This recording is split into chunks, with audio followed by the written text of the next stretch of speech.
You guys can speak French together, learn, see who's like more driven, who's learning it faster.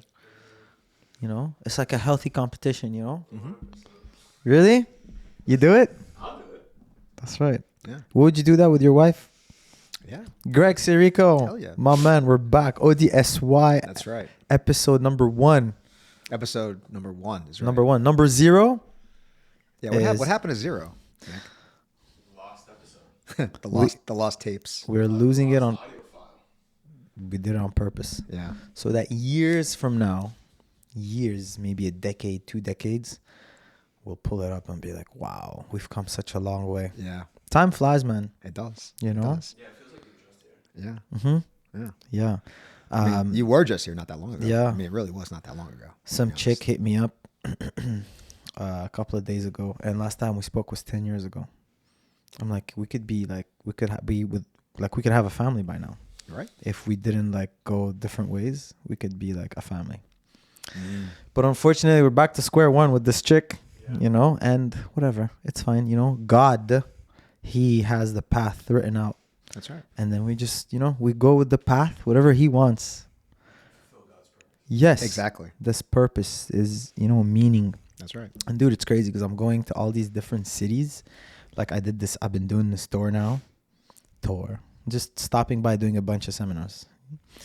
And in Canada, winter is brutal. You guys are like super cute telling me about the frigid cold we got here.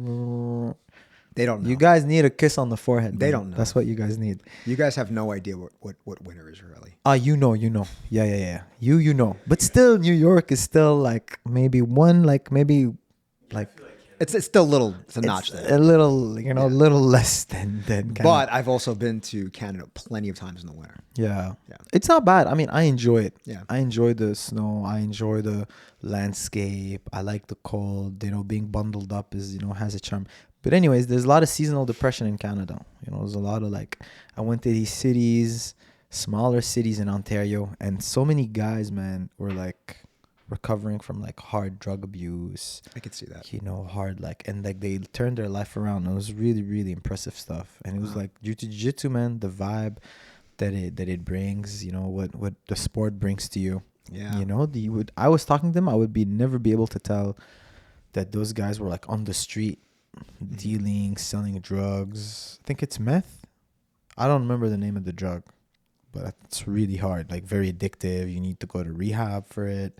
It's not like it's not like small stuff. Yeah. Light drugs I guess they're all the same. Canada's a little bit tougher, grittier of a place than it's kind of characterized as Mhm. here in the U.S. Yeah, man. Americans like here down south, they'll kind of be like, oh, Canada, whatever. But it's like, folks are gritty up there. It's a different climate. I think it's just the perception that people have about Canada. Mm-hmm. But anywhere you go, there's gonna be some, tough stuff. I'm not into like the, taxes and all that because I don't own a business. I don't run a business or anything. But man, everyone's like discouraging me to, because I'm thinking, hey, gym one day. Of course, I'd love that, especially when I hear the impact that you can have on people. The positive impact. That lasting impact that people. Because some people I haven't seen since before COVID. Because the last time I was in that part of Canada. Wow. Before COVID. Wow. And then after COVID, you see them. They still we share memories from. Like, wow, okay, that really impacted you. It's good. It's nice to see. So, anyways, you're talking about Canadians being a little bit grittier, dude. They're getting rammed with taxes and they're getting hit hard. Getting hit hard, man. So it is, man. It's pretty spicy. Everyone in Canada talks about wanting to move to the US. There's a new prime minister too, right? I think there's no government right now. I think government's closed. Wow, that's Even Lebanon has a president now. Canada doesn't. Isn't it crazy? Yeah, that's nuts. That's just hard to fathom. Wow, yeah, man. But anyways, it was good, man. It's been good. Jiu-Jitsu has been the teaching and everything has been fun, running into all these people that are doing good. Kids that man, I've seen these kids, they were here, and now 5 years later they're all the way up here, actual grown adults, and it's nice to see. Yeah. It's nice to see. Yeah. Yeah. I mean, I see you guys last time. Was it what, like a couple of months ago? Yeah, I think so. Right? It was just late. A few months ago. Yeah, that was like late. Yeah, late 24. Yeah, Mm-hmm. yeah. It's good, man. This time around, I got to know the guys a lot better. Yeah, You know, we got to spend a lot more time, especially with some of the competitors. yeah. Yeah, man. 3 days is good. I like these like coming for long periods of time. Hopefully next time we can do longer, man. Yeah, I think that's gonna happen. So yeah. I Yeah, agree. dude. The longer, I feel like the more impact you can have on people, you know, more little like we can review things. I don't think we reviewed too much the same stuff. We went over like different things pretty much every day. Yeah. But it'd be good like over the course of like 5 days to review, go over similar things. Oh just- yeah, 100%. Just to recap. Yeah, yeah, 100%. Mm-hmm. I think one of the things I liked about Oliver's classes and kind of the way he taught was that he's able to take something that is quite complex and requires a lot of details and make it very concise, make it very specific, and shorten it up really, really well. And I think that's, to me, that's the mark of someone who understands something well. Is if you can read an entire book and you could digest it and be able to tell me it in like 5 sentences. Yeah. You know, that's really give me the key points that are really important, and then we can work through other things. But when you first want to learn something, it's hard to learn everything all at once. You just need it concise, right to the point. Let's do 8, this. That's Yeah. it, and get right to it.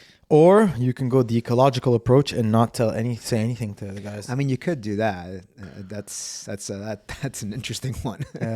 Did you re-listen to that debate between I did. Big Dan I and did. Souders? Yeah, It's between Sounders Big- or Souders? Souders. Between Souders. Yeah, Big Dan and Greg Souders. Greg Souders. You know, I Not Greg Circo. no. Greg Circo is the name you should remember. That's- Remember the name. Yeah, it's a different Greg. Greg Souders and Big Dan had this debate about ecological jiu-jitsu. Or, you know, honestly, you could just, at this point, just call it the constraint-led approach. I think it's better to call CLA. it that. I like that a little bit better. I'll be honest. I think there's some really good points about the way that that methodology of doing jiu-jitsu. I think there's some good points there. But I just don't think anything is the one solve. I think it requires a good program, requires a little bit of everything to get the most out of your students to learn, because everyone learns differently. Yeah. So you just kind of have to use different approaches and put them all in the mix and then constantly reevaluate that. Another thing, I mean, I think he has some good points, Yeah. Mr. Souders. Yeah. I think he has a good points. But would you say his approach to like the way he downplays certain ways of doing things kind of backfire on him? I think so.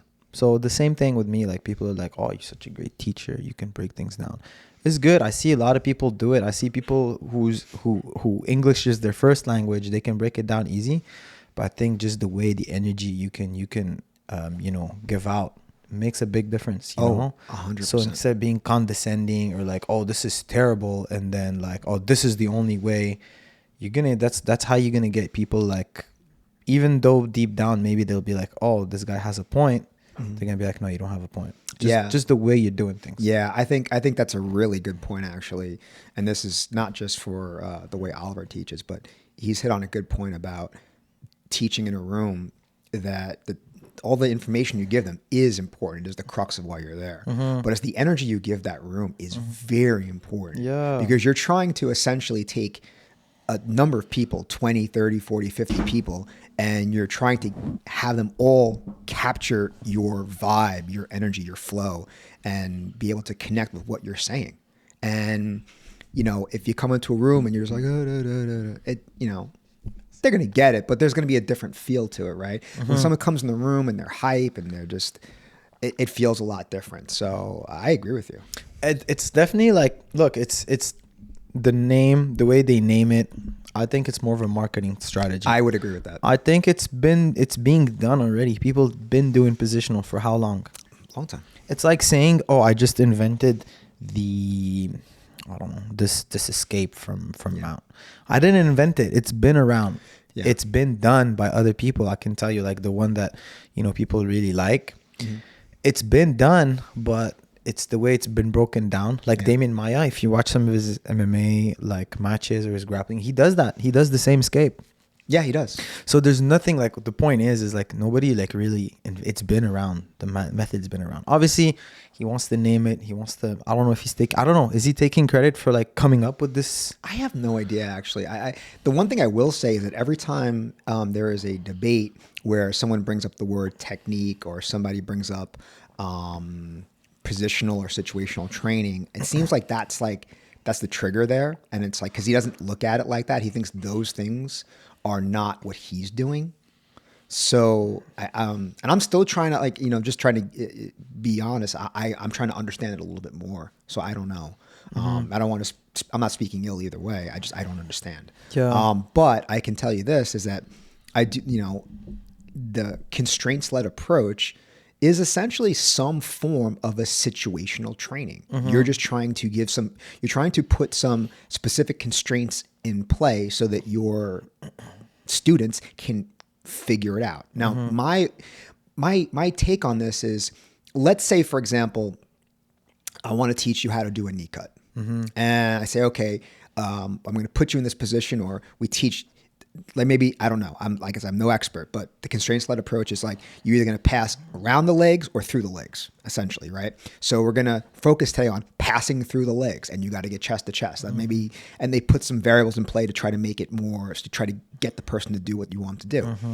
The way I look at it is, if I've done a knee cut a bunch of times and I understand like the value of the underhook, the value of making sure that my knee doesn't go too far out, making sure that I kill the knee shield, making sure that I'm either have some kind of upper body pinning mechanic when I cut through, isn't that a good thing to tell my student? I mean, why go through the process of letting them, figure it out over trial and error, A/B testing, rather than this is the answer? Well, not the answer, because that's where I think Greg gets a little caught up.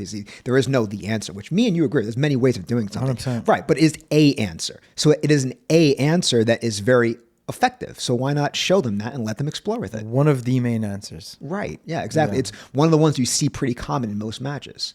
It's like playing a game and you notice that, making sure that you kill a certain enemy a certain way works pretty often. So why wouldn't you like have that as like, hey, this is the hint code, like do it this way, right? It's crazy. People get caught up on words, man.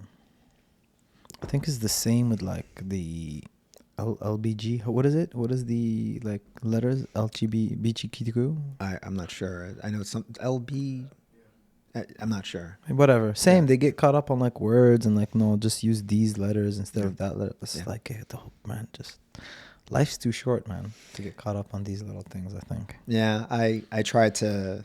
Yeah, the older I get, the more I realize that life is so damn short. Like we're here in a blink and we're gonna be gone. So it's just I try not to get caught up in things that I guess like, I wouldn't say don't matter, but just because everything matters in a sense. But it's not a make or break it thing, man. Like life is so damn short, Like people get old and they die, and it's like life is gone before you know it. So We're all gonna die. Yeah, man. So it's like to get caught up in some things that just, I don't know. There's way more important things to worry about. Like I see some people like worrying about, I don't know, the dumbest things, and then I'm just like, you just realize that like over in the Middle East, like there are people bombing each other. Yeah. And you're like, we're worried about nonsense here sometimes. Yeah. That's why I tell myself before matches sometimes, like getting ready to match, I'm like, bro, we're going to die one day. Just put a good match. Make it fun, you know? Yeah. Make it nice and entertaining for people. Yeah, that's something you do very well. Your matches are always entertaining. I've never seen one, like, non-entertaining Oliver Taza match. Man, I try. I get restless. Not restless, but like, I feel like if there's not movement in my match, man, something's wrong. You're very movement oriented. Very static. Static is like, bro, people are getting bored. There's like so many people here watching, man. They need like movement. You know what I mean? Yeah.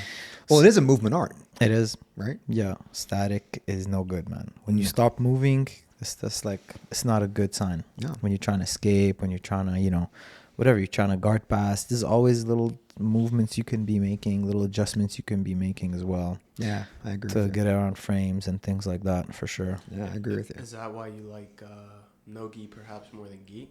Yeah, for sure. The nature of the grips in no-gi is more dynamic. Yeah. Like they slip, whereas the gi, you get a sleeve or you get like, the collar is very hard to yank out. Yeah. Or like the pants, like inside the pants.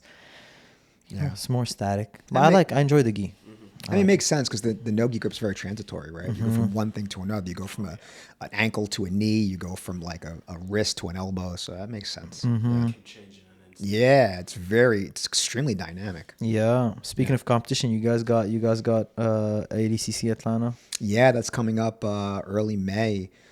First time ADCC is going to be down here. It's the first time that the guys from our academy are going to have a chance to do ADCC rule set events. So they're stoked about that. That's the one they've been. Once that came on the calendar, they were like, "Oh my god, I can't wait to prepare for that one." So that's gonna be a fun one. It's very good preparation for trials. It's just a nice rule set, like to test your conditioning, your will. You know what I mean? It's a lot of fun. Yeah, and I think they got to get used to the way it's scored. The rules, the tactics are so important. I've noticed. Yeah, there are tactics. Yeah. You're having. I saw you have the ref. Yeah. The ref. Yes. Yeah. When is he coming down? He's coming here next month. Actually, he'll be here for a whole week. A whole week. And all we're gonna do is we're gonna look at all the rules, like how things are scored. What if you're in the turtle position, how not to get scored. What constitutes a pass? How you can switch from one back position to the other to rescore points? How you can basically, like farming points when you're in the mount, right? Things like that, or strategies of if you're in overtime and like, hey, I want to pull, but I don't want to get a negative. Well, how do I do that? Yeah. There was a tactics that we're going to kind of go over that, and even some really very niche things that I don't want to get too into, but that most people don't understand that I want our guys to be ahead of the curve on. Yes, for sure. You should have him on the podcast as well. I like that. It's a good idea. Yeah, you should have him. We'll do that. You should have him. You should ask him about his like hair routine, like what he does for his curls and like how he keeps his curls like so, like the volume. Yeah, I don't know how he does that. That's crazy. He just He's not serious on hair. I mean, he wakes up every day looking like Weird Al. So I don't know. He has the hair and he has like the tight pants. He does. Such a unique look, man. Yes. For a ref, you know what I mean? Like yes. the almost like yoga pants. Yes. He's got a good ref. He is. He's a very good ref, man. I've noticed that. He, one of the things that really impressed me about Heath as a ref, and I've seen him in a couple of different events now, is his ability to reconstruct the position after the ref says stop. That is a very difficult thing. You see a lot of times in matches where the players go out of bounds or they get close to a bound area and then the referee tells them to stop and they have to go to the middle of the mat and restructure that position. He's very good at creating all those different nuanced parts. Like where was the hand placed? Where was the grip? Where were they? You know what I mean? Like those are important. And those little details. I mean, you could ask him. They change the whole match. Yeah. So it's shout out to him. When to stop the match too. Sometimes you don't need to stop the match. Sometimes you gotta wait before you stop the match because sometimes you can, like if you have like your hands locked behind my waist and you just lock them, there's still like momentum. There's still movement. Whereas if you say stop and then you start static with the hands out, it's so much harder to get out. Yeah, that's knowing a good point. when to stop is also super important. You know what I mean? It's almost like you got to see non-movement to stop. Wait till this is stop moving. Yes. Yeah. Then you stop. Yeah. But no, he's a good ref, man. It's the first time you see a ref in jiu-jitsu like do what he's doing. Yeah. So that's unique, man. Yeah. I don't know any other refs in jiu-jitsu doing what he's doing. Yeah. What, I mean, with the hair? With the hair. Oh yeah, for sure. Definitely with the hair. Definitely with the whole look. Everything, man. Everything is super interesting, man. Yeah. I like it. And also, honestly, like you listen to his technique videos, and it's like he's very well. Like he articulates well what he's trying to say. You know what I mean? Yeah, he does. There's an advantage to like English speaking people have an advantage in the sport. Right. You cannot deny that. Right. That makes sense. Because everybody's gonna listen to things in English. Most people. Right. Are gonna like if I make my DVD in French, just like 10 people are gonna buy it, man. That's true. Even if you speak French, you're not gonna want to buy it in French, man. So your native language is Arabic and French. Right. So and you learned English later. Right? Yeah, I learned English way later. Right. What's crazy though is you teach the classes here, or you taught the class there, I should say, taught past tense, but taught the classes in English, and I can tell you now, definitely one of the more articulate persons. One of the more articulate people who have taught a class. Like you're very, you know how to use your words very Thank you, man. clearly and very purposefully. Thank you, man. And I try, obviously being in the room like for so long, from the Blue Basement to Puerto Rico to now Roca, Henzo Gracie, taking classes from John, listening to Gordon, Gary as well. Like like the way they teach, the words they use really help me.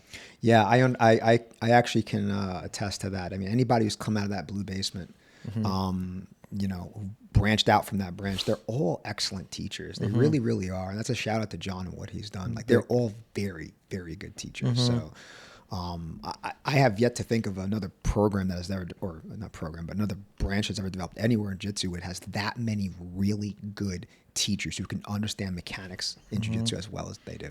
Yeah, you watch a lot of. You a big fan of like the OJ style. Yeah. Yeah. How's their teaching? I think their teaching is very good, actually. Good, really. Yeah. Simple. I would. It's simple. I would say it's purposeful. I think it's clear. It's purposeful. I think it is. For English being, I guess, their second language, they do an incredible job. Yeah, there's a lot of people who where English is not their not their first language, and so like sometimes they have to come up with different ways to bring that message across of what they're trying to do in the technique. Whereas I think Guy and Hoffa Mendez, they do an excellent job. They're very, very good at getting information across, and they're very clear about what they want. Nice, man. I think I gotta start like. Yeah, they're definitely the one of the other ones that I focus, especially with the Gi stuff. Like, I really tend to study them a lot. Nice, man. Good. Well, definitely have to take a peek. Listen, I try to learn from everybody. Everyone has something to teach. Even one of your guys today, Campbell, not today, but like while I was here, this guy, man, just always doing things I've never seen in my life, man. What is he? Blue, purple? Just got his purple up. Just got his purple? Yeah. I'm like, bro, I've never seen this. Yeah. I've never what is this position, bro? I don't know. You know what I mean? Yeah. It's rare. He shows me things all the time, just like, how'd you find this? How'd you come up with this? Yeah. Where'd this even derive from? I don't even know half the time. But even what's interesting is even in his roles, like, he'll find these positions. So it's like his just mind thinks. I think there's some people that really can see this movement art we talk about and process things differently. Yeah, but I don't know. He has a good mind for this. Goes to show you can learn from anybody, man. Oh, 100%. I agree all the time. I agree with that. He was showing things. I'm like, bro, let me try some of these things in the rolls, and some things, some grips, some different things. We're like, oh yeah, I like what he's mentioning here, man. Yeah, and that's a shout out to you as being like, I think another attest to like being a really talented black belt and a really world-class black belt is being able to say, hey, you know what? I can learn from someone else regardless of the rank. Anybody. Right. I mean, I think that the day you kind of think that you know everything, that's, then you have to reevaluate yourself, because you never know everything. You're learning the entire time. And like, I'm telling you right now, there are blue belts and purple belts right now that are teenagers that are coming up with stuff they're going to show us. For sure. That's the way it is. And that's cool. I like that. Scary, but I like it too, man. Yeah, I don't mind, man. Yeah. Where are these kids going to be down the road? Like you see these, like, for example, like that kid is a blue belt at New Wave, Landon. Landon, yeah. Right. How old is he? 17? 17, I think. Right. I mean, think about this. What's he going to be like as a 26-year-old black belt, 27-year-old black belt? Be very scary. Right? Because, I mean, he's insane already, and he's like a 17-year-old blue belt. Right? Or like Tyson, who, you know what I mean? Like our purple belt Tyson. He's where is he? I didn't see him. So he's on his mission. He's actually he's Mormon, so he's on his mission now. Oh, no way. Yes. So he'll be back in. What's up? He's not going to train jiu-jitsu for 2 years. Yeah, so I'm not Mormon, so I don't know how this works, but he cannot do jiu-jitsu while he's doing his mission. What? Yes. Oh my God. So he has to kind of like put that on the shelf to do the Lord's work. The Lord's work. That's right. Amen to that. So, yeah. But think about that. I mean, he started when he was like, what, 10? And he's like 18. 8 years of jiu-jitsu. Like, I'm sorry, but your skill has to be up there. That's 8 years of jiu-jitsu. How long is that mission? I think a year or two. 2 years he cannot train? Oh my God. How does he do? Like, what is he? I don't know. I've seen Mormons train jiu-jitsu though. I think I don't know if it's during their mission though. So that's what I'm saying. It's not like you're Mormon, you can't do right. You can do jiu-jitsu as a Mormon, but you can't be on the mission. Yes, like this specific thing you have to do is a from what I understand is something you have to do during this specific time period of your life, like to give back to the church. Give back to the church. Right. Okay. I think that's. I mean, like I don't know. I mean, if someone's Mormon, they could tell me. But you don't know. You just have you have an idea. I have somewhat of an idea because I know he can't do jiu-jitsu. That's what I Okay. do know, and I know that like he's not allowed to, and I know that and I think it's like a year or two that he's going to be away, and he's going to be in I think Arizona, New Mexico area. Oh, at least it's warm. Yeah. So that least should be it's good. so they didn't And send him he somewhere could cold. work out and stuff. He could lift weights and stuff like that. But like I don't think he can do. I don't know why. Like I'm saying, I don't know why he can't do jiu-jitsu. I would love to know, man. Me too. So This is very yeah. like, You know what? When he comes back, we should ask him. we should have him on the podcast talk to us about his mission. We should. He hasn't. He hasn't left yet, has he? But I don't. Can he do a podcast about? I don't know. For Should ask sure, him. he can. He Yeah, can. We should. I should hit him up before he leaves. I think he leaves in like March. His mission can, like, the podcast can be part of the mission. That's right. You're spreading. So basically, what is the goal of that mission? I believe it's to spread the Book of Mormon. That's what I mean. Yeah. You're spreading it right here. That's right. I mean, Why not? How else can you spread it? It's right on a audience right here. You know. So That's it. It's like the camera is the audience. that's correct. So who knows, man? Yeah. Man, I've been to Salt Lake City, Utah. I think there's like they have a temple there. It's pretty big. I learned a lot about their culture. What specifically did you? I was learned that they interesting? can't do caffeine. They're not. I do know that because anytime I visited, whenever I went to Tyson's house, like his dad doesn't drink coffee. So You can't do like bro, Mormon. I would you be know? dead. That would be dead. That's the deal breaker, right Bro, there. I got the whiskey and the coffee. I'd be done. That's it. I'm no, getting no kicked out. coffee, no whiskey. Yeah, Oh, man. That's a bad day for Greg, isn't it? That's a bad day for Craig. But whiskey and coffee, you ever try that? No, that sounds awesome. No, you've never tried like whiskey and coffee? Mm-mm. They have cocktails. Like I used to work as a bartender Where in New York? in Montreal. Oh, In Montreal, man. Yeah, that's how like initially I saved a bunch of money through like nightlife. I didn't know what I was gonna do, so I just like spent it all in New York training. the nightlife in Montreal is fire, by the way. Yeah. Trust me, hmm And How then far is Montreal from New York? not that far at all. an hour drive, an hour flight, Yeah, it's super close. quick. What about Toronto? Toronto's a little further, actually. I believe. It's an hour flight as well. But drivable? I mean, Oh, you want to go from here to Toronto? no, from New York. I'm just curious. New York to Montreal is an easier drive than New York to because Toronto is closer, if I remember correctly. I think it's closer to like almost Detroit, whereas Yeah. Montreal is a little closer to Buffalo. Yeah.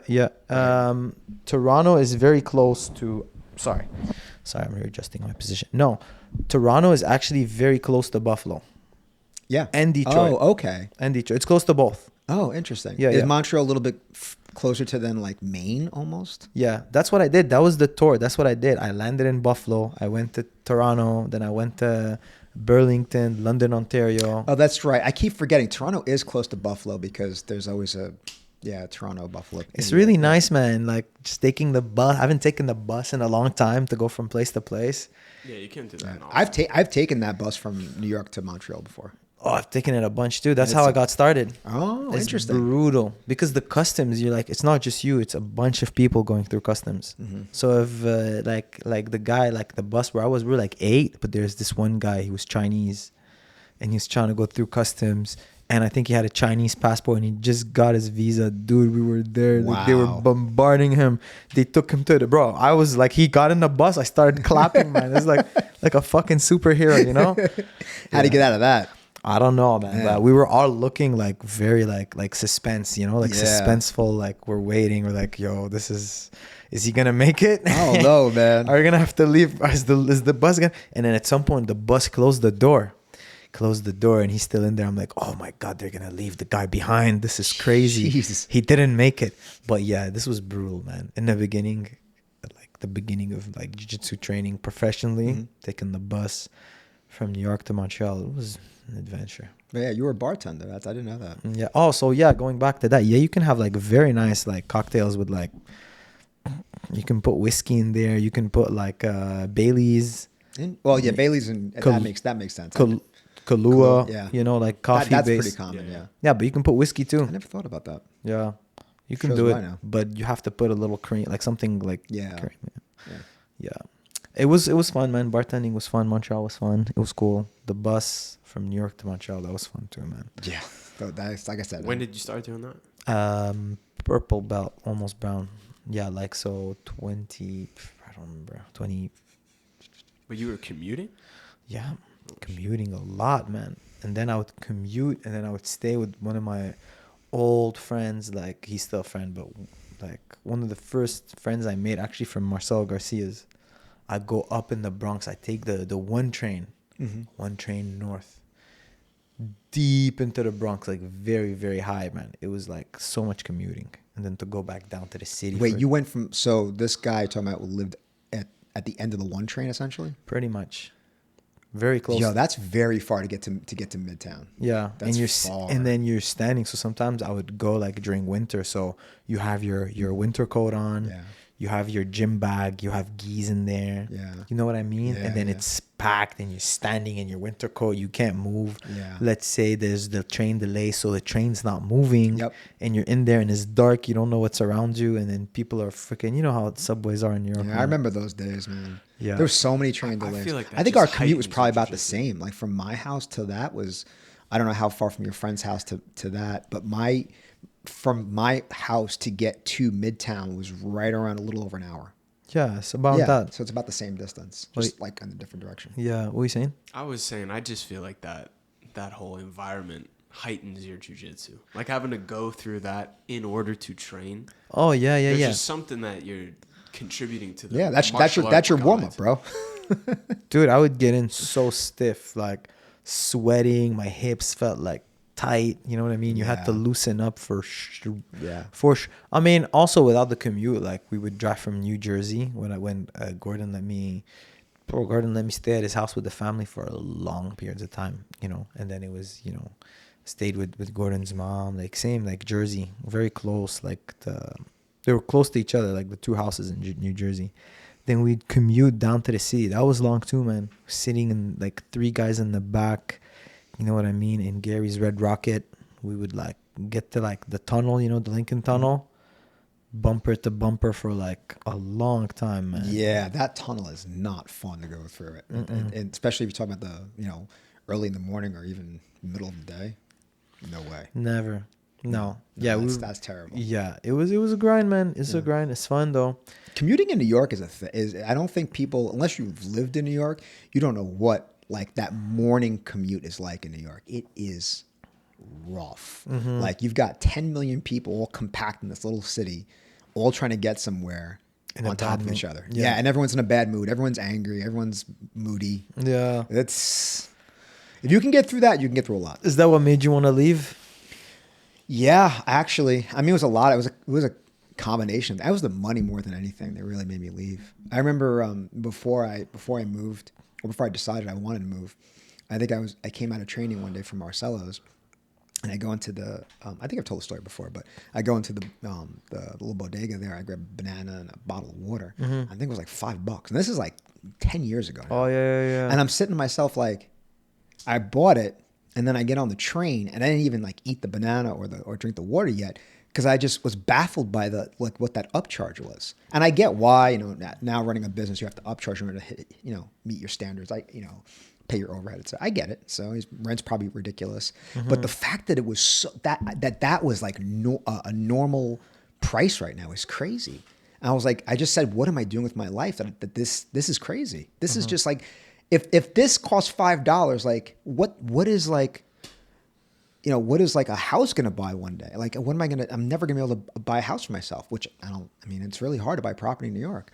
So, and just things like that. Like it's hard to just get through day to day. I mean, most people in New York, honestly, if they make six figures, they're probably still like roommating with somebody. Yeah. That's crazy to think about. Imagine making a 6-figure salary, man, and then you're still rooming with like 3 people. Because that's just like New York culture now. It's just gotten that expensive. But what is it about the place that keeps people there? Like, what's the dream behind that? Behind making those sacrifices? I gotta be honest. I don't know, because I just that alone just drives me. Is it because you grew up in it, I think so. I think So that has it's a like lot to do you with it. kinda- I'm the wrong person to ask. Oliver? Yeah, well, from what I hear, because I've lived in very different places my whole life, people like just get used to X environment. Like we had people from Puerto Rico come to live in Austin, and then different culture, you know, different ways of doing things, just little differences. It's hard to adapt, especially when you've been living somewhere for a long time in one place. You get used to it. It's very hard to like be open to doing it a different way, you know. That's why like I'm grateful I lived in very like a lot of different places my whole life. I've always had to adapt. You have to adapt. You have to, you know, adapt with different ways of doing things. I think that's what it is, man. People like get used, and then they're like, man, this is what I know, and I don't want to change it. You know, Right. You've been living in Austin for a few years now. Mm-hmm. Almost 4 now. Yeah. Yeah, almost 4 years. Yeah. How does it compare? What do you think of the city? Where do you think the city's going? Yeah. So it went from New York to Puerto Rico. So big change, huge change. You know, like the pace of living. Like you described the commute. You described, you know, the people angry. Everything is complete different thing in Puerto Rico. It's like you have the island pace. People are chill. Yeah, everyone's on island time. We're going to training. People are sitting outside like the gas station. They're what's it called? They're like just sitting there hanging out with their buddies. I mean, you see some of that in New York as well. Mm-hmm. People hanging out and everything. But just in general, the pace is a lot chiller. Then going to Austin, you know, I feel like the difference between, like, I almost feel like Puerto Rico was, no, I wouldn't say that. I'm not going to say it's closer to Austin. No.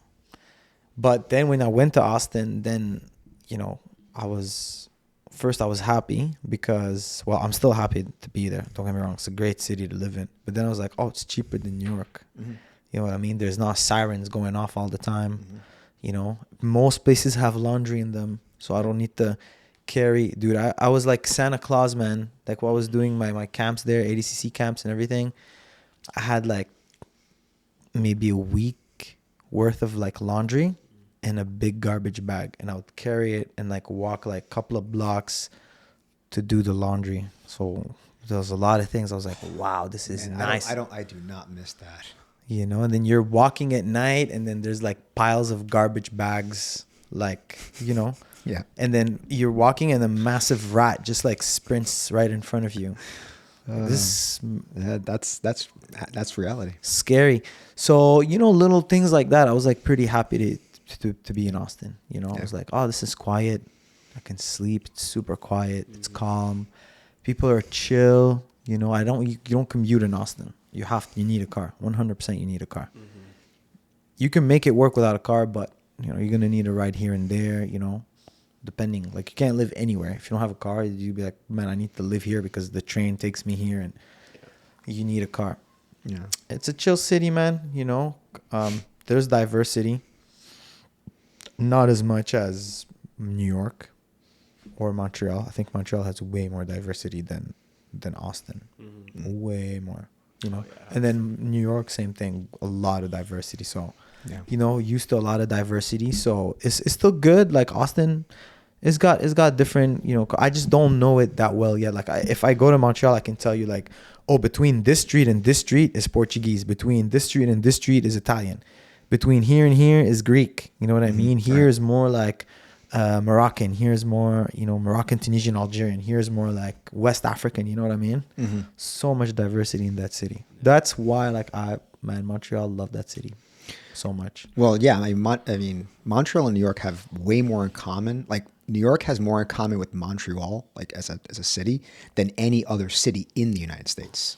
To be honest, there's a lot of similarities. They both have a very, I would call it, eclectic European feel, whereas everything else in the United States has this true America feel. It's like a little different. You know, you go to New York, it's way different. Well, that's why the Europeans and people from other countries as well, East Asia, they gravitate towards New York City. Yeah. I mean, it's like, because it's more like. And that's what I used to love about it. But to be honest, I mean, I don't know when's the last time you've been to New York, but it's changed a lot. That's the thing to me. If you're asking like what, and the question before, I don't know what draws people there now. Maybe it's the idea of an old New York, but that New York's gone. And it's sad to see that, but that's one of the reasons why I left, on top of the finance thing. It's like, you know, it's a lot of, you know, native New Yorkers kind of got pushed out. We kind of got pushed out. You know, we just couldn't afford our rent anymore. And then you'd have like people come in and say, oh, we're going to buy your building and you got to get out of here. It's like, well, thanks. Damn. And that's reality, man. That's just like happened to like a lot of my friends. Yeah, see, that's that. And then it stems from the fact that you are from there. You were born and raised there. So, you know, there's a whole different perspective. Yeah, I was there in the 80s when it was just like, I mean, like nobody wanted to, in the 80s, if I, like when I told people I was from Brooklyn, they were like, I would never go there. Now it's like what's it called? It's like a cool thing to be from there. It's not, it's so insane. Like I remember at a time period when I would tell people where I'm from, they're like, you know, it's riddled with crime. Oh, now, really? Yeah, old Brooklyn is way different, man. It's like nobody wanted to be from there. It was poor. It was like, you know, it was terrible. Yeah, I remember John saying in one of his, I mean, he said it like New York used to be way more dangerous. Gangs and way crimes. more dangerous. It changed so much like in the mid 90s. I mean, it's like I said, I think that's the thing that really shocked me was the amount of change that New York has went through. You know, you started seeing a big difference between the middle class and like the upper class. And that gap just got bigger and bigger and bigger where, you know, if you're, you know, a full-time grappler, if you're just a normal finance guy, like you can't compete with someone who owns, you know, a bunch of buildings. I just can't compete with that. No. I feel like Queens, like the heart of it, if you go out to like 90, you know, yeah, I know you're talking 4 or about. 5 stops down, that feels like what old New York might I think, and watch, that's going to change at some point. They just keep pushing that out. You know, it's just going to keep going until like, you know what I mean? And then like, you know, us New Yorkers just got crushed in taxes, bro. Like crushed. That's why a lot of New Yorkers left it. Or a lot of even people like, you know, like Gordon and stuff like the taxes are just murder there, man. It makes it so unlivable. Like you get your paycheck and it literally is like you got divorced. You got half your paycheck is gone right off the bat. Imagine being divorced on top of it. Another half is coming. Oh man, you need like 8 jobs just to get by. You're gonna have to hire James Sexton. Probably, yeah. Dude, shout out to James. Yeah, he's on. Have you seen that guy Divorce? I've seen. He's on, he's been on Friedman. You know he's a Marcel black belt. Oh, is he? I don't. Yeah. Did he get his black belt? I forget now, but he's definitely a brown belt for sure. Yeah, you said you knew him back when you were training. Yeah, he's a good dude. He's a good training partner. Really, he went on. Why would he like? Why they invite him on Freedom Podcast? Like he's like one of the most successful divorce attorneys in New York City. Yeah, really? And he wrote a book. I think it's a book about love, but he's got a real interesting perspective for, you know, you hear attorney, you're like, this guy probably doesn't have interesting too much philosophical to say, but when he starts talking about relationships, it's like, oh, this guy knows exactly what he's talking about. Yeah. He tells you like exactly, like he's very passionate, and he's very very serious about, you know, like keeping everything proper and organized. It's yeah, okay, you know, before you get married, listen to that guy. Damn, he'll make sure everything's set for you. You've been married for a while now. Mm-hmm. Yeah, I have. Did you learn from him, or did he learn from you? He probably learned from me, to be honest. I don't know. You know, so no, I a lot of the things I've heard from his shows afterwards, and like anywhere I've heard any of his content, I'm like, okay, that doesn't apply to me. Good, or that's good. I did that thing. What are some of the things? Do you remember? I'm super curious because I've seen like his logo. I've seen like some of his, you know, like some of the athletes he sponsors. Yeah, I mean, I'd say one of the biggest themes I've ever seen in a lot of his stuff is like, you know, in a healthy relationship is the amount of communication you have. Yeah. And I think that's very important. I think that's like one of the key things I picked up in a lot of his stuff, like things that are successful or why certain marriages go down is lack of communication, lack of honesty, lack of trust. Lack of intimacy. Does he talk about that? Yeah, to a degree, but I mean, but think about where that stems from though. Like that might be the result, but what's the stem? It's lack of communication. Yeah. Really? Think about it, man. Like if you don't want to be honest with your wife about what you want, then that's going to get weird. Yeah, he's got a lot of insight. The way he breaks down like all the ways he's seen marriages fail. Yes. That's cool. And then he kind of like back engineers it and kind of explains like the steps where the thread was lost. Right. Yeah. And he'll pinpoint exactly like, hey, this is the point where this marriage is going in a different direction. Wow. I want to listen. So he has a book, huh? Yeah.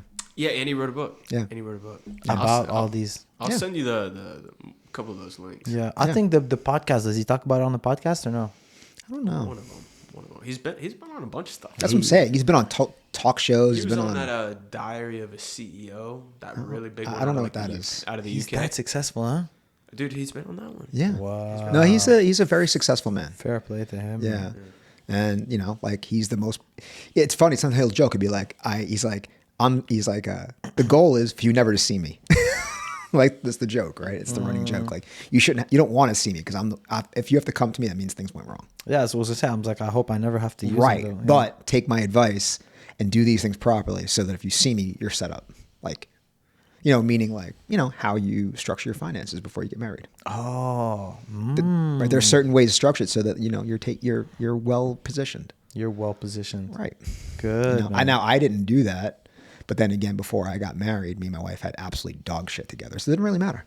You guys were like nothing. You guys Bro, had nothing. we were probably worth more dead than alive. We had nothing when we got together. Yeah, man, we had nothing. I love that. We're literally just two broke New Yorkers, just literally like living paycheck to paycheck. And yeah, we were doing that all in our New York years because it's just like New York is crazy, man. It's like I'm writing a check for my rent before my payment comes in. It's like it's just that kind of life, bro. It's just New York is terrible like that. Your life is like, yeah, you're just living to pay bills, man. Yeah, I was stressed out all the time living in New York. Now it's better. Way better. Yeah. Yeah, it's like a night and day difference. That's why people tell me, "Oh, would you ever move back to New York?" No way. You wouldn't. You have to pay me millions to even remotely consider it. What if everybody from Odyssey moved there? Everybody, no exceptions. Man, everybody, every single person there is in New York now. I probably would have to move back. Yeah. Yeah, those are my guys. Okay, good, man. Those are my guys. Mm-hmm. Would you not? You don't. I would be upset with them. I would let them know every day. Yo, I hate you guys. I'd be like, I hate you guys. You made me move back to this shithole. Damn. I love New York, but like, man, you made me move back here. Where would you live in New York though? Outside of New York, like just like past New York, like Jersey. Oh, then I would live in Jersey because me and my wife almost bought a house in Jersey before we actually moved down here to Georgia. So, Jersey is definitely an option. That's one of my favorite experiences of living in New York. Like getting a place to stay just outside New York. Like it's called what was it called again? I forget. Jersey City. Mm-hmm. What is like north of Jersey City? Weehawken is up there. No, just a little bit. Jersey City. You've got Hoboken. Hoboken. Yeah, that's the word that's actually where you know Gianni, right? John, yeah. Yeah, that's where he lives. Yeah. Yeah, he lives in Hoboken. I was right there. Like Jersey City, Hoboken. Oh, Hoboken is like it's money, man. Like we looked at apartments out there. Like a 1 bedroom is going to cost you like a couple grand, bro. Yeah. It's crazy. Because you literally get on one train. It's like the cool thing about Hoboken is it's like this small little remote island away from New York, where you go there and you feel like you're in a small town, but one train stop, you're in this mega. Yeah. You take the PATH train. It's cleaner. There's less weird people. Mm-hmm. It's one stop. You don't have to. One stop. You go from New Jersey to New York is perfect, man. Yeah. This was the deal. Like for me, if I have to go back. Yeah, I could do that. If I bought a piece of property in Hoboken, maybe I'd do that. Where might you go next, Oliver? Where am I going next? Where might you go next? Oh, where am I going next? I don't know, man. I don't know. Right now I'm nomad. Mm-hmm. Nomad. I'm settled in Austin, but nomad. I'm exploring, man. I love the beach. I love the mountains. I love city. I love, nature. I like it all, man. I'm still in my competitive years. I don't know where I'll go next, man. I really don't know yet. It's taking it day by day. Yeah. Right now, just focused on the next couple of matches I have coming up, couple of next comps. End of the year, my lease ends, and then we'll see, man. We'll see what I do. I renew it. I stay in Austin. I have to see also what John's gonna do. I have to see what they're gonna do. Are they gonna stay in? I mean, of course they're trying to build the gym, but you never know what happens. When we moved out of New York, it wasn't like planned for a month and years. It just happened like pretty quickly. Yeah. So we never know. It's very unpredictable. You know what I mean? Maybe, just want to be closer to the family for sure. My family that's in Montreal now, I want to be closer to them for sure. That makes a lot of sense. That I can get behind. Yeah. Who do you have up there? My parents. I mean, I want to like be able to spend more time with them being close. So they can be down in the US, or I mean ideally they come down, down to the US. But we don't know, man. I mean, I was inspired by like, the embedded that they do for UFC. You get these Russians, they do these camps up in the mountains, clean air, good cardio, high in altitude. I really like that, man. I like that. If I had to pick between mountains and like beach, it'd probably be mountains. Yeah, mountains of fire. That's more powerful. We should. I haven't had a chance. We should take him to up to North Georgia. While he's here, he would like that. Yeah, That's fire, man. It's like one of the nicest areas. It's really North Georgia mountains are stunning. Proper mountains. Yeah, really. Yeah, that's where me and my wife usually go. At the end of every year, we rent a cabin up there. Oh. It snows. It snows. Really? Yeah, and North Georgia is a different vibe. It's at the bottom of the Appalachian Mountains. It's like literally right at the end of it, because the Appalachian Mountains end right at the tip of Georgia. Damn. So it's gorgeous. I'll show you some pictures. Proper altitude, huh? Yes. Nice. Yes. Even going somewhere like Chattanooga. Chattanooga's beautiful. For like a day. Chattanooga's beautiful. You get the sun. You can actually like have like lookout mountain. And it's like Yeah. Really? Yeah, there's like from where we live, there's a lot of like you go an hour north, you're in that Georgia mountains. You go another hour past that, you're in Chattanooga. There's if you like the wilderness like that, like mountains and stuff, like I said, 2 hours, an hour and change, 2 hours up. But for a business, it's not ideal, huh? Not for a business, but for I would say self growth, for your own fun, for your own vitality and spirituality. Yes, it's great. But what's nice is that you could work in a city, and then when you needed it, is available for you at very close. Available, yeah. In New York, they had like things like that too, no? Yeah, some. It's a little. I think it's a little harder to get to. What was it called? The Springs? What is it called? There's a couple of. I don't know the mountain ranges up in New York as well as I know them down here. Yeah. No. Because I remember when we would drive, they had like a lot of nice like nature, a lot of mountains. I forget the name of the mountains right now. It's. And also you got the drive from here to Nashville, Tennessee. We have to go through the Tennessee Georgia mountain border. That is one of the best drives ever. Really? 100%. One of my favorite drives to do. I'll do that. Like whenever I guys have to go to Nashville for an event, I actually like doing that drive. How long is the drive? It's like 3 hours. That's it? Like 3-4 hours. It's just really close. What? Yeah. So it? here to Birmingham, Alabama is 2 hours. Here to Nashville is three-ish, 4 maybe. Here to Chattanooga is 2. North Georgia Mountains is 1 hour. We're pretty close to a lot of that stuff. Yeah. Wow. Yeah. Okay. I think Memphis is 5 hours. Good to know. I have a very good friend. He a lot of good contacts in Nashville, man. Oh, and Nashville's a fantastic town to party in. Party, huh? Great bars, really good live jazz music, just good live music in general. It's if you like New Orleans, you been there before? Never. Okay, you've been to New Orleans. It's got kind of a feel like Austin. Yes, as I've understood. Yes, Like that's very accurate. Nashville kind of reminds me of like, and I don't know Austin that well, but from what I've seen and what people told me, Nashville feels like Austin. Yeah, because the Flow office was downtown, no? Yeah. Is that where you guys would spend a lot of time?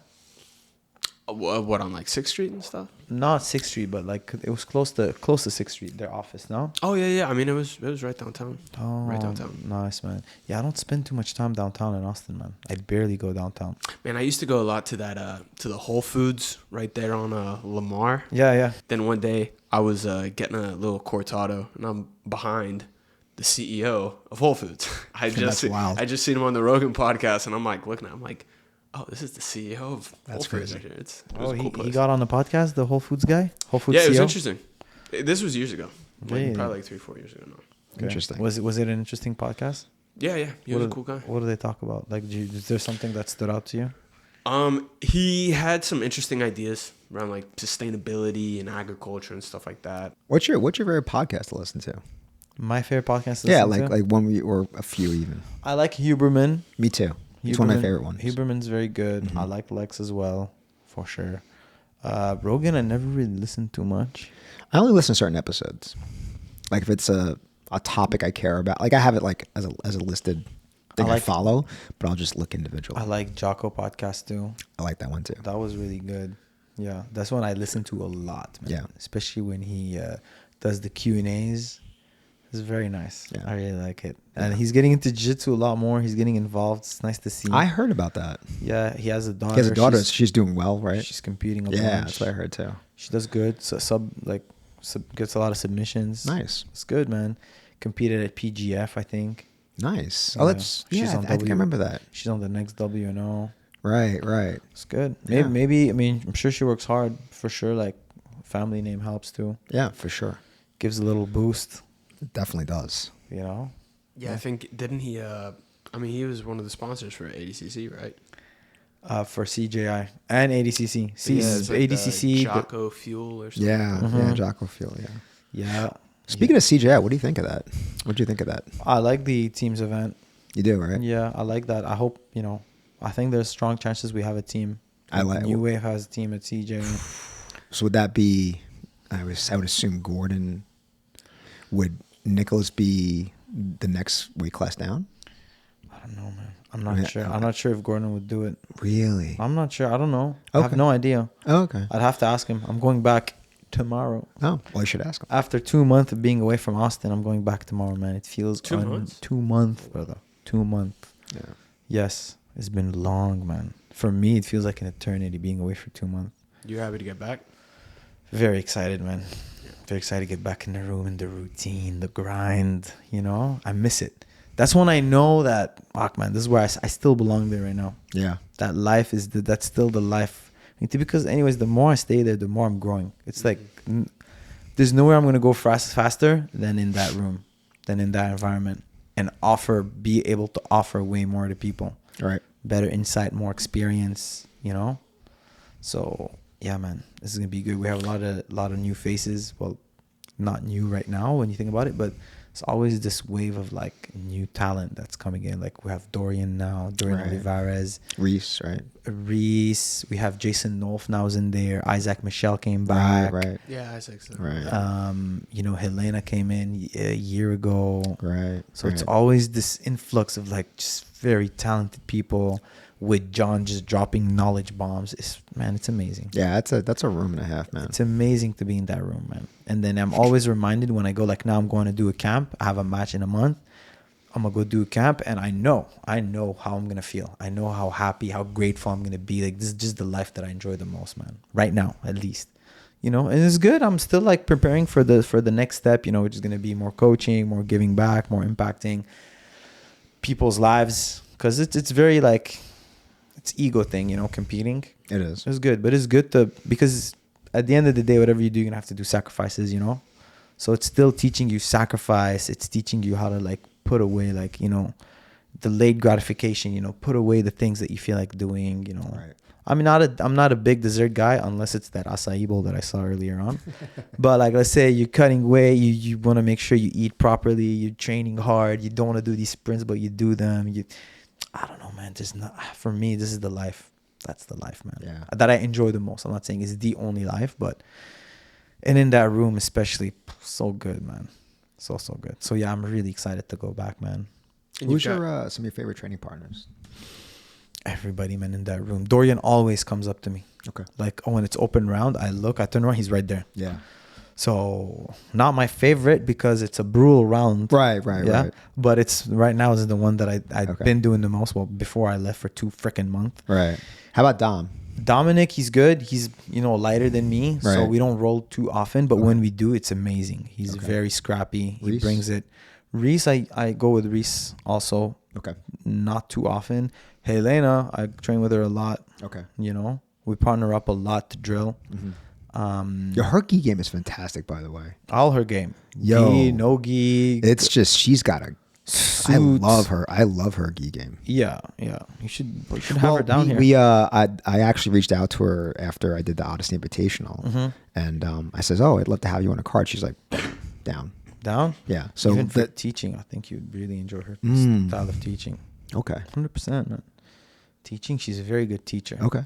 There's a story of like they were doing this fundraising event for Marcelo when he had Oh, I remember that. when he was going through his cancer treatment, and then it was at the Jiu-Jitsu Con, Jiu-Jitsu Con, Mhm. big event in Las Vegas. Yep.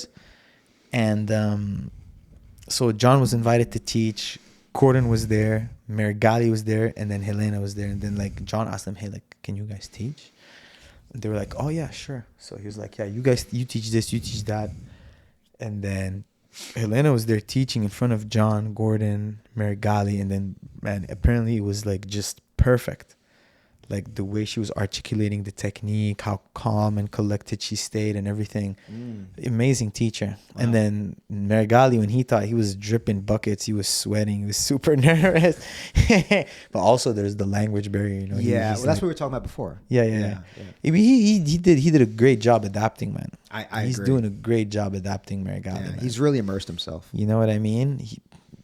It's not easy, man. People don't realize, like, if you don't come from the US or English is not your main language, to like sell instructionals and teach and build a brand, like to the point where people, oh wait, this is not your first language, like it's not easy. No, you know what I mean? Think about who you're selling to. If you're selling to an American audience, well then being able to speak and teach in their native language, English, is hard. It's important. So I agree. It's definitely a big challenge. Badoni's a good round.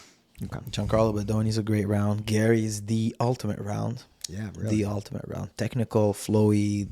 He'll test your cardio. He'll test everything. Gary Toner. Is he from what I've heard, is he really the hardest person to ever like really get on something? Not in training. In training, he lets himself. No, I mean in the sense of like you feel like he's always able to get out of something. Oh yeah. Like meaning like there's no like, oh, it's over here. It's so hard to get. It's almost impossible to get chest to chest on Gary. Really? Like if you're trying to get half guard chest to chest on Gary, good luck. Really? Good. I don't remember ever getting chest to chest and like passing him from there. Dang. That's impressive. And like even Gordon says the same thing. And Gordon's, I mean, Gordon's. I don't think there's anybody else who gets just like him. And like he says it means that's very good at like keeping knees and elbows connected, off balancing, little skuzushi left and right. Beast, man, beast. Yeah. You know what I mean? So the room is like there's no shortage of great training, man. Right. Yeah, it's the room, man. I really hope they open up that gym so people can like experience that. You know, experience it the way people were able to experience it in the blue basement. I think that I think ultimately that would be a cool idea. I mean, I hope that comes to fruition. Yeah. If they don't, I mean, whatever. It is what it is, man. I would get it. You know, people. You know, running. You tell me. Running a gym, is it easy? Not at all. It is building a gym. Is it easy? No. It is. Running a gym is a full-time job. And by full-time, I don't mean you clock out at like 10 o'clock at night. It is a full-time job. You do it even in your sleep. Yeah, before you sleep. Correct. As you're falling asleep. Correct. As you're falling asleep, you're thinking about everything for tomorrow and all the issues you had to solve today and what, challenges are for tomorrow. Would you not rather like switch off before you sleep? If you could, would you do it? Yeah. I think it's better, huh? Yeah, I think so. But I enjoy my guy. I like the guys and I like what I do. So... my mom told me something when I was younger, and I still resonate with that, is that find something that you truly love to do, and you would do it regardless of the money, and the money will follow.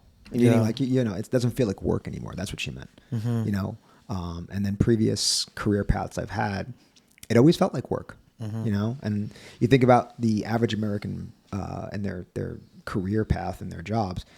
It's a means to an end. It's like, oh, thank God I'm out of work today. Thank God I work has ended and I can go home. Oh no, that is a think about that existence. It almost feels like you're in jail for 8 hours, right? For your whole life. Right, exactly. So if you're doing something you enjoy, is it really work? No. It's part of your personality. It's part of your drive and what motivates you, what keeps you going. It's very important. So I love it. Yeah, no, I agree with you, man. I agree with you. When, like New Year's comes by, I trained on the 1st. I trained on the 25th. Yeah, same. I trained on the 2nd. It wasn't like the craziest, hardest, intense rounds but I still wanted to train. I still wanted to do something related to jiu-jitsu. Yeah. Yeah.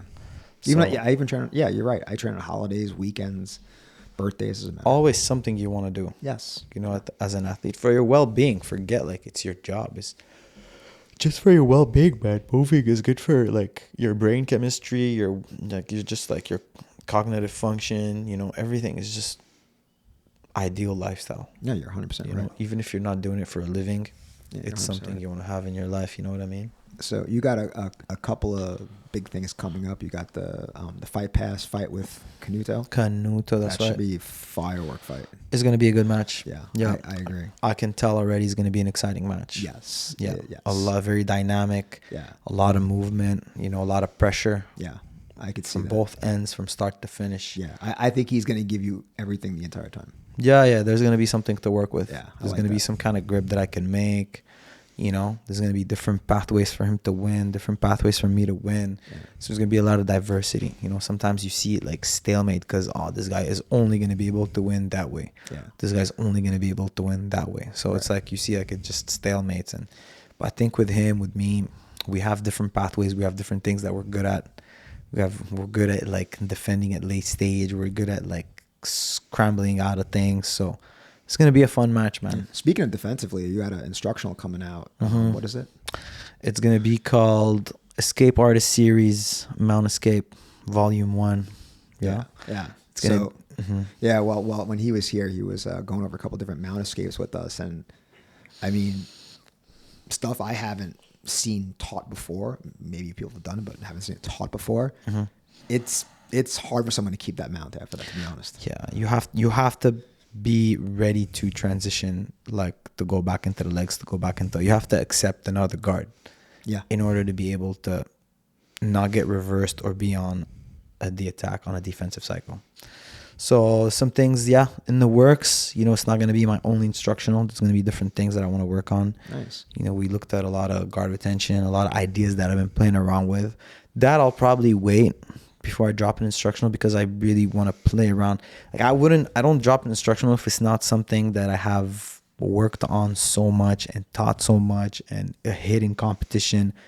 I need to make sure this is something that's been used and battle tested several times. Right. Not once, not twice. Like the things that are going to be in that instructional are things that I used countless times over the years, like almost a decade of using them at the highest level. So, that's why I feel like when I go and teach them now, it's been 10 years or like whatever amount of time that I've been sharpening those moves, you know. It's taken time for us to get to that point. So that's why I'm very excited to be dropping that course, and you know, I think people are gonna like it when I go and teach it. When can they get it? When it's gonna the page is ready, everything is ready. We just gotta tease it out a little bit, get people hyped up. Nice. And then we're gonna drop it. People gotta be like a little like, hey, I want this to come out. Yeah. No, I get that. It's like just buy him a drink at the bar and we'll come by later. That's right. Yeah. So there's that match. Then there's BJJ Stars in Brazil, in Sao Paulo. Oh, let's talk about that one. Yeah, I'm excited. I've been to Brazil once. So it's your second time. Second time in Brazil. Been to Sao Paulo before? Sao Paulo, no.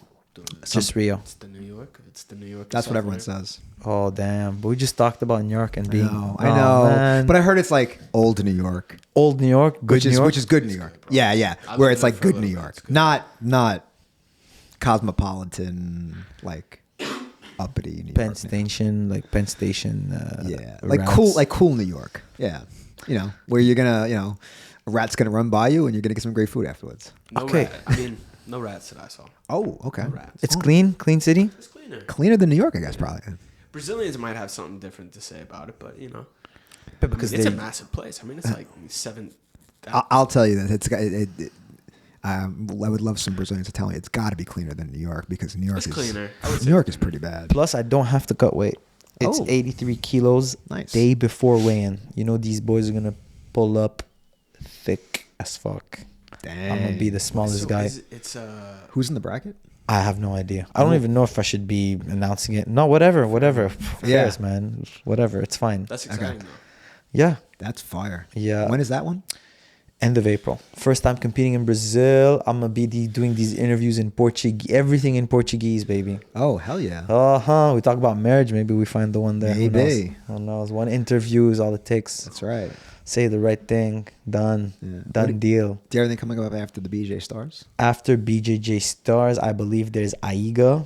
I think Cole Abate pulled out of the Modolfo team. I think so too. And now I'm in. So there's going to be Aiga end of June. Ooh. Who's on the Modolfo team? Isn't that a fire team? I thought I remember that being a sick team. There's That's Mo's team, right? yeah, Gabriel Yeah. Souza, Felipe Machado in the lighter weight classes. I'm not sure. There's myself. Is Dante on that team? I think Dante's on the team. Yeah. Yeah, that's a sick team, man. There's Giancarlo Badoni. Right. There's I do remember Giancarlo. Isaac, right? Isaac Michel. Luke, no. There's Big Dan. Okay. And I'm not sure who else. Okay. But it's a good team. It's a Yeah. decent team. Aiga, I've never competed in that rule set. And then hopefully CJI in August. And Right. then trials come back after that. So, Right. you know, this year, February, March, there wasn't anything. But, man, next month is going to... Yeah, after that kicks up. We back, baby. Yeah. We back in a good way. Yeah. Especially after ADCC last year, I took a little bit of like, time to, travel around, meet you guys, meet up, link up with you guys, go to Mexico. I went to Mexico twice. Yeah. I went to Detroit. I got to teach in a bunch of different places. It was good. Stack some money, meet some people. You know what I mean? But, I'm hungry, man. I'm hungry. I want to get back at it. I want to go back in that grind, that routine of the fighting. I still have it there, man. I know you The do. hunger is still there. Yeah. So there's that, man. It's all like good, high profile, platforms. Yeah. Any like WNOs and WNO, not yet. I haven't. Usually Ricardo's very like talkative with me. Like if I tell him, hey man, I'd love to get on this, he'll try to make it work I see. out. Okay, cool. I don't have difficulty getting on these events, man. Yeah. I not to brag, but it No, it's a usually good- I believe. if I ask, like he'll make it. If it's not this event, it's the next one. Okay. And a lot of times when people announce my matches, people are usually excited. Right. From what I see from the comments, they're That's like, really "Oh, good. this is a sick matchup. This is cool. This is nice." Yeah.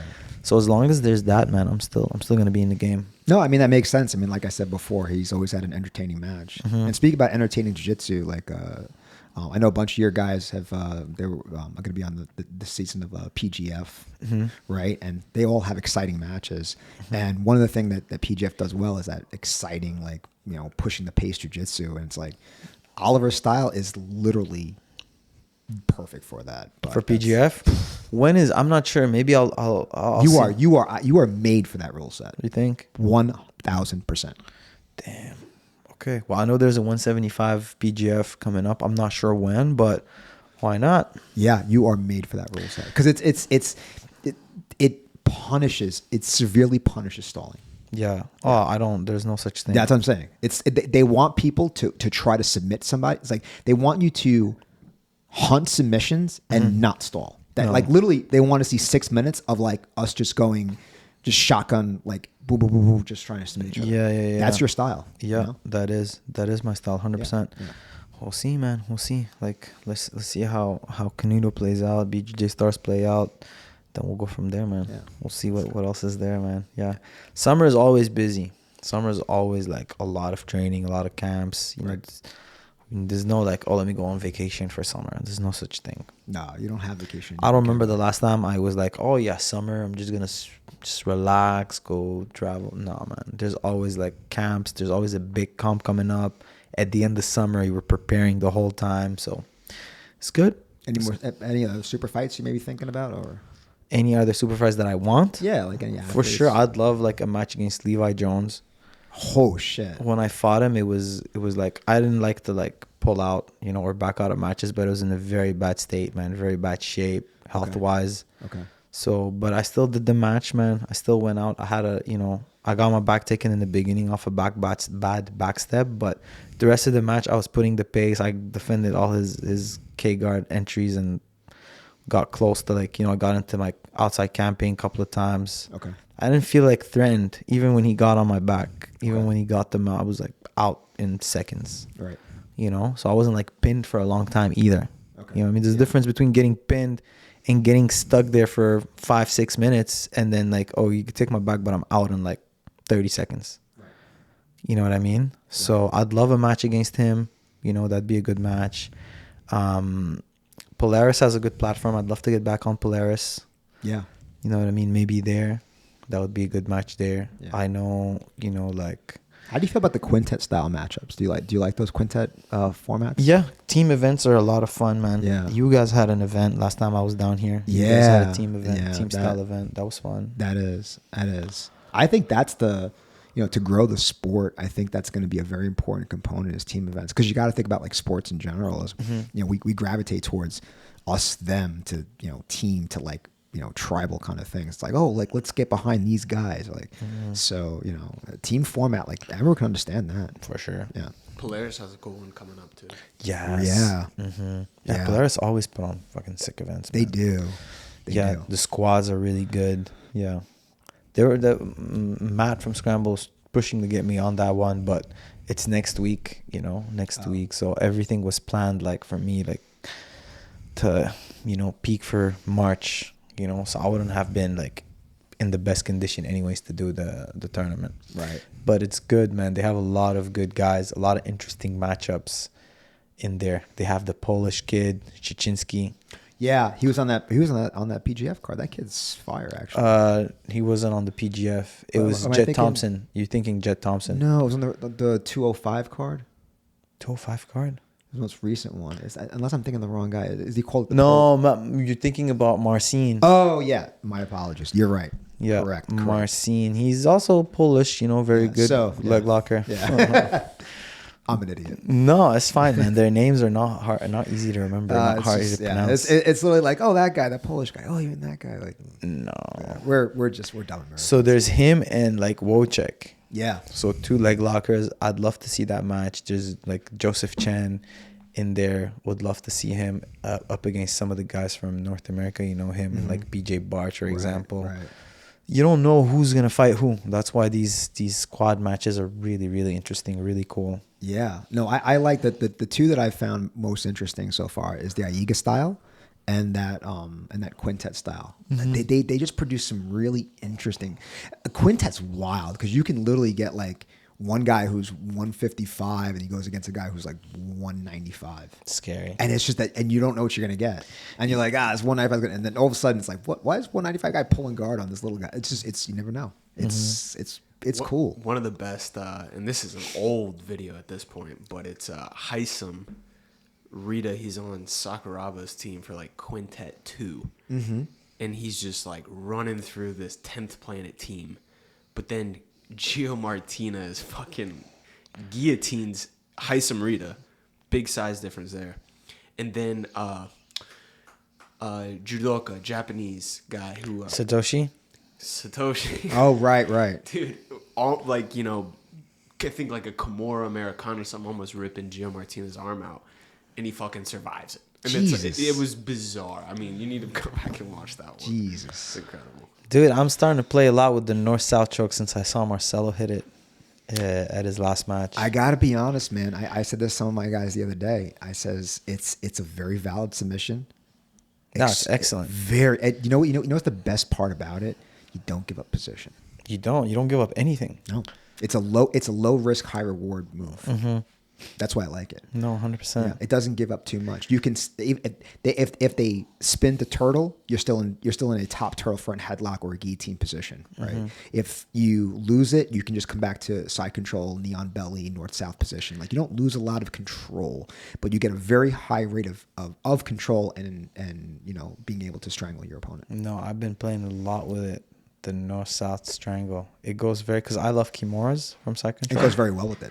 Oh, it's perfect. If they're hiding the arm, the neck's right there. You know what I mean? Yes. And he did it with the arm in, which is even more impressive. Yes. He knows crazy. He used to do a lot in the gym. He used to finish a lot of one arms in the gym. Yeah? Yeah. One arm, but he had an arm in, so he finished like... Oh, that's what I'm saying. I meant arm in. That's what arm in. Yeah. He finished arm in, north-south, and I've been like hitting it ever since in the gym. Yeah. Dude, it would be sick like to have that in the arsenal now. Like just being able to strangle from that angle with kimuras and back takes is good, man. I look forward to seeing him compete again. That's for sure. Yeah, I'm kind of curious. Like I think I was talking to a friend of mine about this. It's like who would you like to see him fight right now? And I'm just like, Kron? I don't know. Like what can we think of a? Rafa Mendes. I thought about that too. I don't know if that would. I don't know if the weight would work, and maybe it does. I'm not sure. I feel like That would be a fire match. I mean, I mean, Hoff is definitely significantly younger, but I don't know, maybe because Hoff is like He's what, definitely 30s? more roided, that's for sure. Yeah. Yeah, come on, man. Let's be honest here. But I think they're gonna give him Shinya Aoki. That's what I heard. Yeah, on That's one. what I heard. That's what I heard. Yeah, I heard they're gonna give him. yeah. I think they want to give him Rotolo at some point. That's what I heard. Is like the I think he'd do good, man. I do. Yo, I crazy. think he would do good. Yo, I think- I know. This is a hot take. I think he would do very well. I think. I don't know if he beats him. I think he probably might. I've never trained with anyone. Well, that's what's like interesting. this dude, man. I've never trained anyone like Marcelo, man. He grips your wrist. I mean, like, good luck trying to rip that thing Oh, off. I had the privilege again. He literally. I'd rather get like a hammer and hit his wrist. It's like it's not coming off. Damn. When he grips your wrist, you're not getting rid of it. I don't care who you are. Yeah. I've seen him like big dudes, like 220, 260 guys, like he grabs their wrist and they're just dragging him across the mat. Yeah. It's crazy. He's strong. He's strong. Yes, he is. Super He's chill got guy. incredible fucking grips, and really like high. I would call like grappling IQ, where you put him in a position like in like the rounds at the gym. You'd put him in a position. Maybe he hasn't seen it before, or it's a unique position, and he's able to like download, troubleshoot, and figure it out like around the spot. Yeah, that's the beauty about. That's the beauty about having to be like your own coach. You know what I mean? It's good to have a coach that runs the room. It's good to have both a coach and your ability to troubleshoot yourself. That's right. Because I think it sticks with you a lot more when It you're does. able. Yeah. It does. So I learned a lot more, honestly, when I started teaching than being a student. yeah, it's just so much more diverse. You get asked questions. You get challenged way more. I like it, man. I like it a lot. I tell some of my guys sometimes too, like, think about it. Like, you know, Hadra won worlds with a bunch of blue belts, and Marcelo crushed ADCC with, I mean, when he first opened his gym with nothing but white belts. Yeah. So yeah, his every round was with all these white belts. Some like, you know, like some blue belts here and there, but it was mostly like a lot of. I don't think there were any black belts in that room. No. None. No, sometimes like we were saying yesterday, it's good to get rounds where it's like almost like going to the gym to lift light. Yeah. You're lifting light. You're not like putting a lot of weight. You know what I mean? So Yeah. it's good to get these reps, these technical reps, just connect things in your head, you know, where you're not like, the cost of failure is not that bad. Yeah, I agree 100%. You know what I mean? So it's good. It's good to get these rounds in the gym sometimes where it's nice and light, it's nice and easy. You still like going through the same like troubleshooting, problem solving process in your head. Yeah. Yeah. Yeah. So man, no, I was happy to see him. I'm liking the North South, and I look forward to seeing him compete again for sure. Yeah, me too, man. But he's exclusive now with one, no? Yeah, he So is. you won't see him compete in the U.S. anytime soon. I don't think so. I mean, I mean, could you see him on like a CJI card? Maybe. That would be sick. I don't think Kron would be a good matchup now. No? He's far from his prime, no? It's a good, like, the story is good, but that's what I'm saying. Even when they fought, like, he beat him twice, no? He beat him both times. Pretty, yeah. Decisively. I mean, I don't like. But didn't he strangle? No, I'm not. It's facts. Yeah, I know. It's a fact. Like, he strangled him in the match. Yeah. No? Yeah. How was the first one? I think one he won on points and then he guillotined him. Yeah. Yeah. And he was doing all the double Kauchi, the rustle up, the X guard. Like we said with the ecological approach thing, like this guy's like picking a word for it and branding it in a certain way. It's been around. Yeah. Same thing with Marcel, like his double Kauchi, everything, all that stuff has been around. Yeah. He's just called the dummy sweep, but it's the same thing as double Kauchi. Yeah. I can brand it and be like, just the way it's bullshit, but this way is better. Yeah. Or I can say, no, this is good. I picked it up from there. Right. And then I've adjusted it. I adapted it to my style or my body type. I think people will resonate with that more. Yeah, it's nomenclature. It's a nomenclature. Yeah. Yeah, it's like, okay, like this is like single leg X as opposed to Ashirami. It's essentially the same position. Not nice to downplay things, man, and like, I don't know, whatever. This is just my thought process. No, I agree with you. Matter of fact, I really agree with you. You know, I don't know where this is gonna go in the zeitgeist of jiu-jitsu. This the ecological era we're in, where people are very high on that. But the one thing that I do agree with that he says all the time is that like static drilling with no resistance is kind of like not really a good drill partner. I do agree with that. Now maybe like the first few times, because you want to feel like you know how to move the body in a certain way. But at some point you want that resistance. Yeah, well, I think there's a time for everything. You gotta explain it. Look, if you're getting drilling, and then you're not getting the right reaction from someone, maybe you didn't explain it right. Correct. You know, Correct. So for him to say static drilling is not right because you're not getting the right reaction, well, next time you teach it, mention why they would be doing that. Yeah. You know, so I'm not trying to say that it's the lazier way of doing it, but like you could say, oh, this technique is not good, let me go the easier route, have them spar and figure it out after, you know. Well, I think his idea is that there's no such thing as technique. Yeah. I know that sounds kind of crazy. I mean, I can go way deeper into that. Like I said, I think his idea is there's no such thing as technique. There's just body movements and figuring things out. Yeah. And I think there's just, it's more complex than that. Imagine like yeah, we use the same process for like medicine.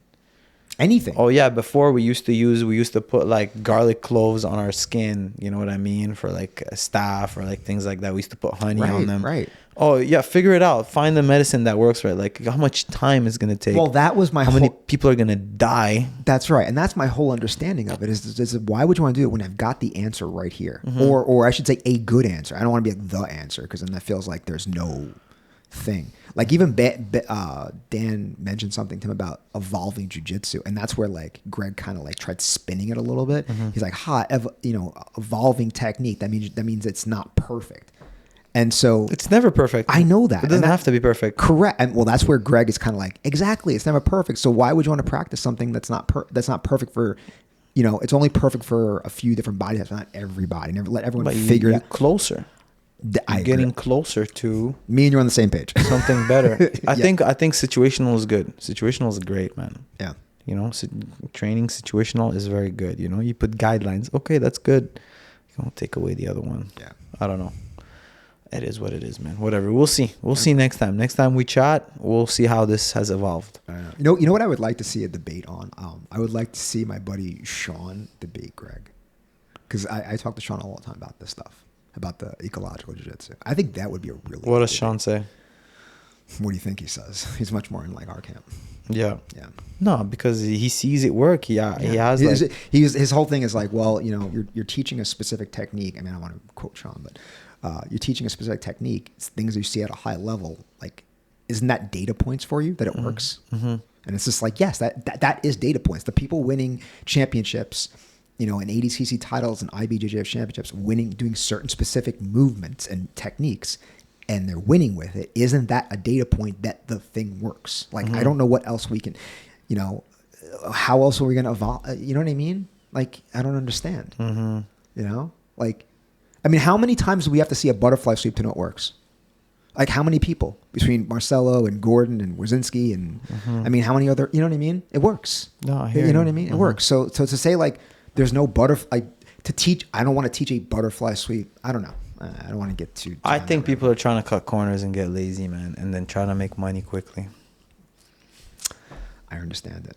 That's how a lot of things are going on right now, man. People want to make fast buck, want to get in and out, want the easier route. I'm not saying that's what he's trying to do. Yeah. But a lot of people in different industries are doing the same thing. Oh, let me call it a certain way. Let me brand it a certain way. And let me make fast money and make it the easier way possible. Well, people try to cut corners. People try to do that in jiu-jitsu in general, right? It's one of the hardest things I have to explain to a student is that there is no magic pill here. I tell people, there's no magic technique that is absolutely perfect, that there is no counter to, and there's no way to get out of. If there was, I would be a millionaire, because I would teach that one thing and be like, let's make sure we get to this thing, because it is the finality. There's no way out, and you're gonna finish everyone. Let's all be millionaires. That's right.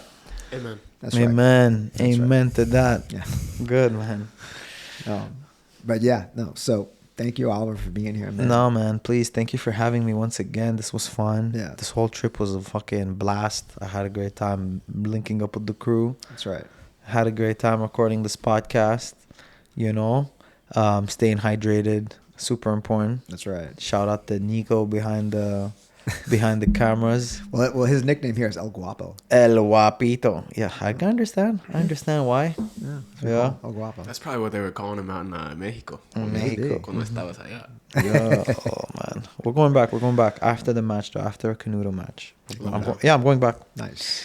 I'm going back. I'm coming back here because I pushed some seminars for after. Oh, right. Not here, but like South Carolina. Yeah. Close to here. What do you know what date you ever figured out? I think 11, 12, 13 of March. I go Norfolk. No, it's March, not April, not May. Okay. I go Norfolk, Virginia. I come down to South Carolina. I'm not sure where after. Okay. Got it. And then Mexico that weekend. Nice. Yeah. Hell yeah. Do another week like that of traveling. And then we back on the grind. I'm playing around with like 1 month long camps now. I like that. You know, so like that that. I can plan my year out better. I like that. We'll see how it works, man. Next time I'm on, we'll update you with that, guys. That's right. Yeah, for sure. All right. Thank you so much, man. All right, man. Lock off. Thank you. That's it.